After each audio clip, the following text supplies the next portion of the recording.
دا د کونړ مرکز اسداباد اړوند اندرسیر سیمه ده چې نن سهار پکې د استوګنې د یوې خونې چت پریوتو له امله د یوې کورنۍ 4 کسه مړه شوي او 15 نور یې ټپیان دي. د یادې پیښې عیني شاهدان او د قرباني شوي کورنۍ غړي وایي د سختو او پرلپسې ورښتونو له امله نن سهار خواوشا 10 بجې د استوګنې د کور د دې خونې په چت لومړی دیوال پریوتی چې ورسره د کوټې چت هم نړېدلی چې له امله یې 9 کسانو ته مرګ ژوبله واړوله. د دیوال کوم مشکل یا نقصان مینده نه ولرو، اوس ناڅاپه اوبه اغوستي او دغه راولېدو. تقریبا زه په خپله دلته بیرون وم چې د کور غړي چې یو مولوي صاحب د دې کور والا خپل او د هغې یوه لور زما یوه لور چې دا بله خپلوان زموږ کار راغلي وو، تراب نومېږي د کور به هغه یوه لور د هغې نو دا تقریبا 3 جینکۍ او یو مولوي صاحب خپله او 15 نفره هلکان چې هغه زخمیان دي هغه پسې تامه کې دي. نو بس داسې ده چې د توجه غواړو، نو ځکه چې یو خو د کور سرپرست و، دا بل عالم و، د دې جومات امام و، دا د ځای خالي شو او دغه مالي ځان ځای هم ترسېدلی دی او زخمیان هم دي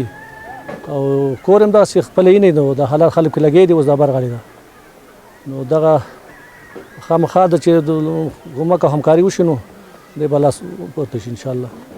دوی وایي د کلیوالو او حکومتي مسؤلینو په همکارۍ مړي او زخمیان پر وخت له خاورو راویستلي او ټپیان د درملنې په موخه د اسداباد ولایتي روغتون ته لیږدول شوي دي. په همدې حال کې د اسداباد ولایتي روغتون مسؤلین وایي د خونې د چت پریوتو پیښې له ځایه دوی ته 3 جسدونه او 2 ټپیان ورول شوي دي. د اسداباد ولایتي روغتون سرطبیب ډاکټر انصار الله حمید ملي راډیو تلویزیون ته وویل بدبختانه چې نن د اسداباد اړوند د اندرسیر سیمه کې د کور د پریوتلو چت د پریوتلو یوه پیښه رامنځته شوې چې له امله یې زموږ اسداباد ولایتي روغتون ته 3 جسدونه راوړل شوي چې په دې کې یو د پوخ عمر سړی او 2 ماشومانو او پکې 2 زخمیانو